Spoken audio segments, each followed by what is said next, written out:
Welcome back. Now in the last video, we looked at how progress is best communicated when it demonstrates a clear step up from past performance, and especially when it shines a light upwards to reveal the path to future improvement. This is important because one of the most common mistakes tutors make when communicating progress is simply to talk about what the student can and can't do. But the most detrimental mistake tutors often make is to leave out what their role was in facilitating that past progress, and to leave out what their plan is to continue facilitating future progress.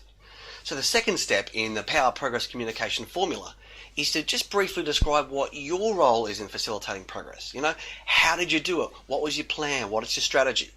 So if we look at the example we were using before, by using compare and contrast exercises with James, I've managed to get him to be able to identify and describe the main themes in the stories with confidence. Great. So now not only is it clear that James has taken a step up from his past performance, but now we can feel confident in knowing that the tutor has helped him with that step up. You don't need to be overly specific, just include something about what your role was in facilitating the progress. Now it seems like such a little thing to add, and it is really. Perhaps it's because it is such a little thing, it's very often that the tutors overlook that, but believe me, it's not something that the parents will overlook. So if we look back at that communication matrix now, you can probably figure out what belongs in that last box. Remember to include a bit about what your plan is to facilitate future improvement. This is perhaps the thing that is the most commonly overlooked, and yet this is the part that probably makes the biggest difference. So what I'm about to describe in this section is a really common communication breakdown that happens between parents and teachers.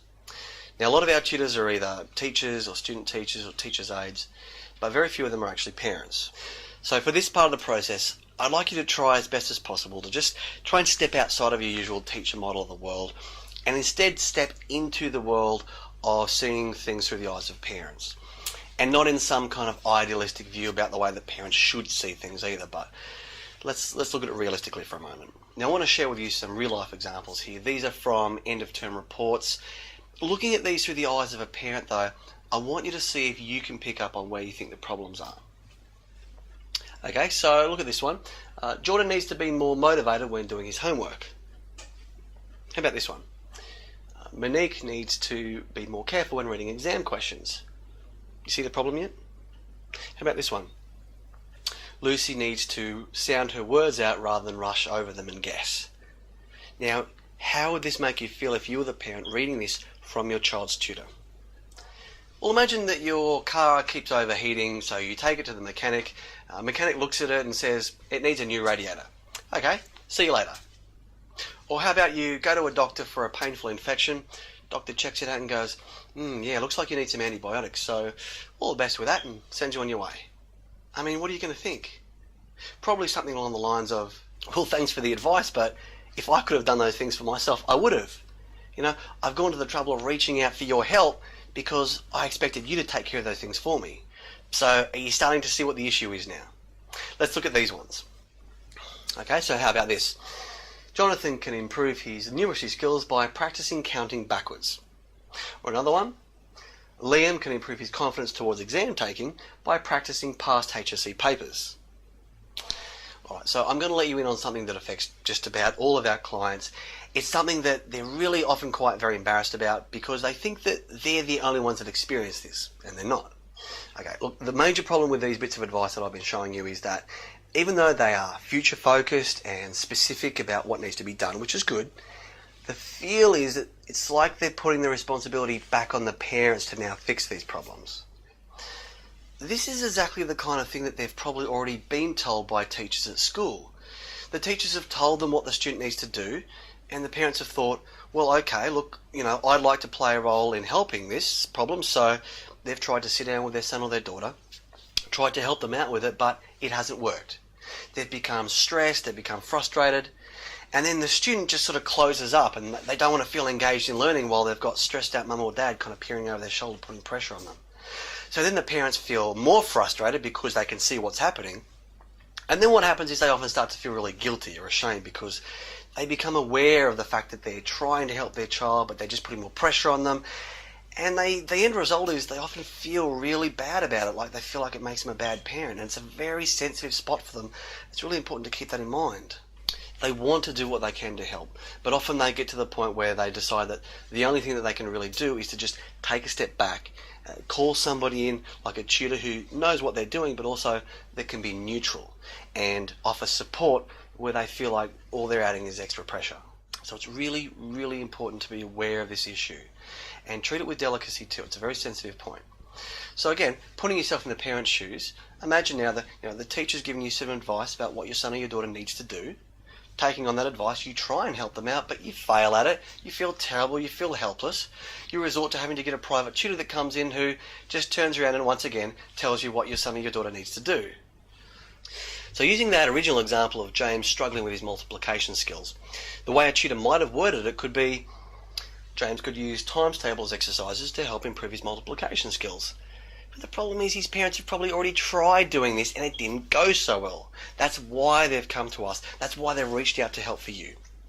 So as James's tutor, how could we reword this so that it alleviates the pressure from the parents and just helps them feel rest assured that, hey, we've got it taken care of?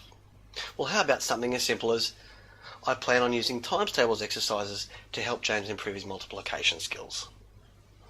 Now don't get me wrong, sometimes the parents will really appreciate some practical advice that you can give them on how they can help play a role too.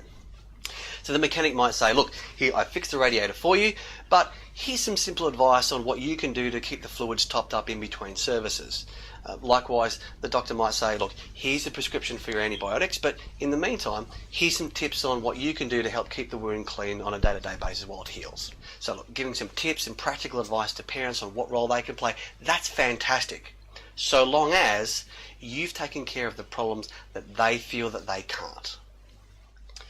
So there are actually some really simple little changes, aren't they? But what we've done is, by applying the first step in the progress communication formula, we've turned something that was a flat line with a dead end into something that is a timeline staircase. So we can see past progress, future progress in an upward motion. And by applying the second step, we can see what the tutor's role is in facilitating past progress. And most importantly, we feel rest assured because we can see what their plan is to continue making this progress into the future. So really, we've just made some very small little changes to the way that we've worded the descriptions about our students' progress. The thing to remember is though, sometimes slight change in the way that something is worded can have big changes in the meaning that that description has. So to summarise, after you've implemented the first step in the progress communication formula by describing what past progress has been and giving them an idea about future progress, remember to include what your role has been in facilitating that past progress and what your plan is to continue facilitating future progress. And also remember that giving tips and practical advice to parents on what role they can play is a great idea, but just make sure that you've taken care of the things that they feel they can't do by themselves. Okay, so what we've done so far here is we've essentially set up a framework for how we can word things when we're communicating progress to parents. So in the next video, I'm going to teach you a little trick so that we can take the formula that we've applied so far and essentially kind of turbocharge the effects by using the power of focus so that you'll know exactly what to say. And then in the fourth and final step in this formula, I'm going to show you how you can say it in a way that'll have the most powerful impact. I'll see you in the next video.